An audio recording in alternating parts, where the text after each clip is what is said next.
තෙරුවන් සියලුම දෙනාට අද මම මේ අවස්ථාව තුළ කතා කරන්නට පැහැදිලි කරන්නට බලාපොරොත්තු වන්නේ හතර වසර සමාජ විද්‍යා පොත දෙවෙනි පාඩම වන සමාජ පරිණාමය පිළිබඳව. සමාජ පරිණාමය කියන එක පිළිබඳව අපි විස්තරාත්මකව තේරුම් ගන්නට ඕනේ. සමාජයක් වෙනස් වීම තමයි මේ සමාජ පරිණාමය කියන එකේ සරලම අර්ථය. සමාජයක් කියන්නේ කුමක්ද කියලා අපි බලමු. සමාජය කියන්නේ මිනිසුන් දෙන්නෙකුට තුන්දෙනෙකුට හෝ වැඩි ප්‍රමාණයක් සිටින ස්ථානයක අන්න එතන සමාජයක් ගොඩනගෙනවා. ඒ වගේම තමයි පරිණාමය කියන්නේ මේ සමාජයේ ටිකෙන් ටික වෙනසකට පත්වීම. එක්කෝ දියුණුවකට එක්කෝ පසුබෑමකට ලක්වෙන අවස්ථාව තමයි පරිණාමය කියලා කියන්නේ. ඒ වගේම මේ සමාජ පරිණාමය පිළිබඳව අදහස් ඉදිරිපත් කරමු. සමාජය කොහොමද වෙනස් වෙන්නේ? සමාජය වෙනස් වුණාට පසු කොහොමද මේ විදියට සමාජය අධ්‍යයනය කරලා නිර්වචනයන් ඉදිරිපත් කරමු. සමාජ විද්‍යාඥයන් කීප දෙනෙක් දක්වනවා සමාජ විද්‍යාව තුළ. ඒ පළවෙනි සමාජ විද්‍යාඥයා තමයි ඔගස්ට් කොම්. මොහු ප්‍රංශයේදී උපත ලබන්නේ 1798 දී. මොහුගේ අභාවය සිද්ධ වෙනවා 1857 වර්ෂයේදී. ඒ වගේම තමයි හර්බර්ට් ස්පෙන්සර් 1820 දී මොහුගේ උපත ලබලා මොහුගේ අභාවය සිද්ධ වෙන්නේ 1903 දී. එමිල් ඩුර්කයිම් 1858 වර්ෂයේදී උපත ලබලා 1917 වර්ෂයේදී මොහු මිය යනවා. ඒ වගේම තමයි මැක්ස් වෙබර්. මොහු 1864 දී උපත ලබලා 1920 දී මොහු මිය පරලව යනවා. කාල් මාක්ස් 1818 වර්ෂයේදී උපත ලබලා 1883 වර්ෂයේදී මොහු මිය යනවා. ඒ වගේම තමයි මේ ප්‍රංශ ජාතික ඔගස්ට් කොම් සමාජ විද්‍යාව පරිණාමය වන සමාජය වෙනස් වීම කියන මේ දේ පිළිබඳව නිර්වචනය ඉදිරිපත් කරලා තිබෙනවා. කරුණු ඉදිරිපත් කරලා තිබෙනවා තුනක් ඔස්සේ. මේ තුන තමයි දේවවාදී යුගය, පාරභෞතික යුගය, යථානුභූත අවධිය කියලා.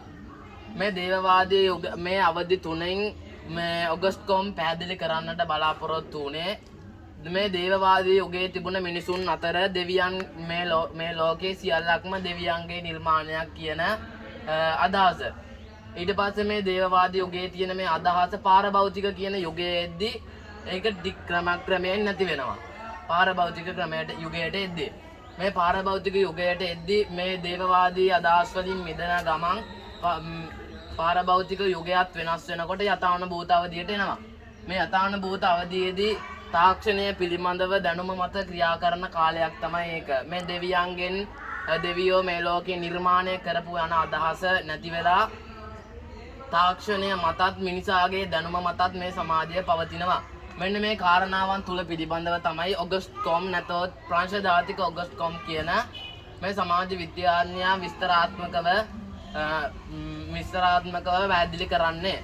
ඒ වගේම තමයි සමාජ විද්‍යාව පිළිබඳව තවත් අදහස් කරනවා ප්‍රංශ ජාතික එමිල් ඩුර්කයිම් කියන මේ සමාජ විද්‍යාඥයා.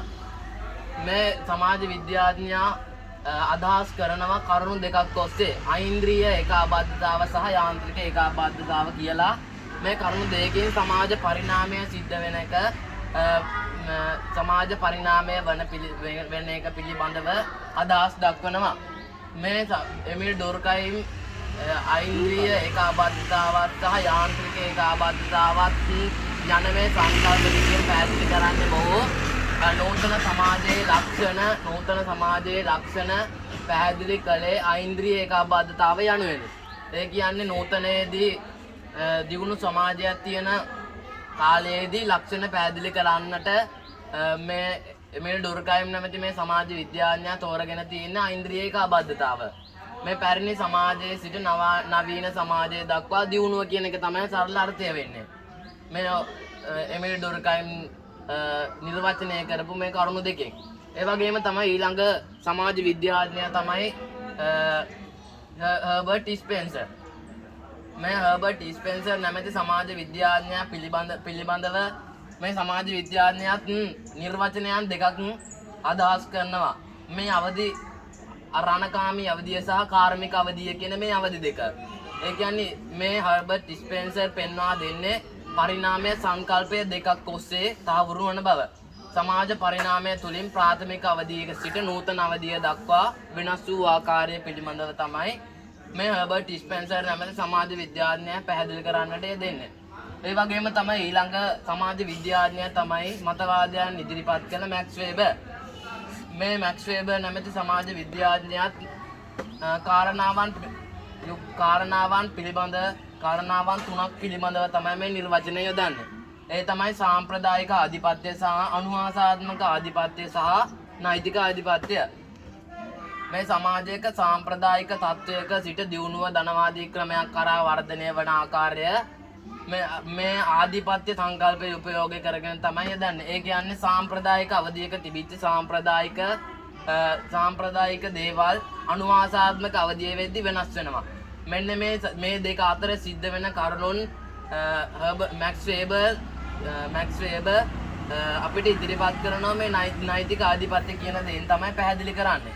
ඒ වගේම තමයි ඊළඟට සමාජ විද්‍යාව පිළිබඳව කරුණු අදහස් කරනවා. සමාජ පරිණාමය පිළිබඳව අදහස් දක්වනවා. විද්‍යාඥයන් අතරින් වඩා ආර්ථිකමය සංකල්පයක් ඉදිරිපත් කර ඇත්තේ කාල් මාක්ස්. ඊළඟ සමාජ විද්‍යාඥයා තමයි කාල් මාක්ස් කියන්නේ. මේ කාල් මාක්ස් කියනවා පොදු පිළිගැනීම සමාජ පරිණාමය ආර්ථික සාධක මුල් කරගෙන සිදුවෙන බව. ඔහුගේ අදහස තමයි මෙන්න මේ දේ. සමාජ පරිණාමය පිළිබඳව කාල් මාක්ස් අදහස් බොහෝ දේවල් නිර්වචනය කරනවා. මොහු තමයි මේ සමාජ විද්‍යාවට අදහස් ඉදිරිපත් කර මීට පෙර කතා කරපු සමාජ විද්‍යාඥයන්ට වඩා අදහස් වැඩිපුර ඉදිරිපත් කරපු සමාජ විද්‍යාඥයා තමයි කාල් මාක්ස් කියන්නේ.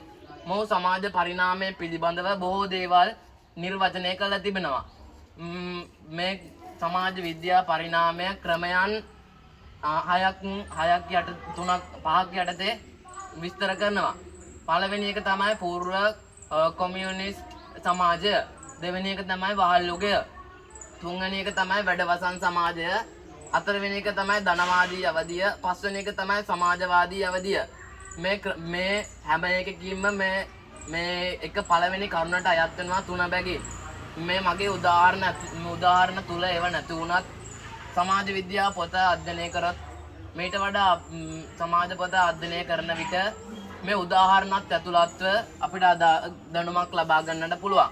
ඒ වගේම තමයි කාල් මාක්ස්ගේ අදහස අනුව ආර්ථික කරුණු මුල් කරගෙන පන්ති දෙකක් අතර සිදු වූ ගැටුමක ප්‍රතිඵලයක් ලෙස තමයි මේ කාල් මාක්ස් සමාජ විද්‍යාඥයා මේ විදිහට නිර්වචනය කරන්නට ඔහු පෙළඹුණේ.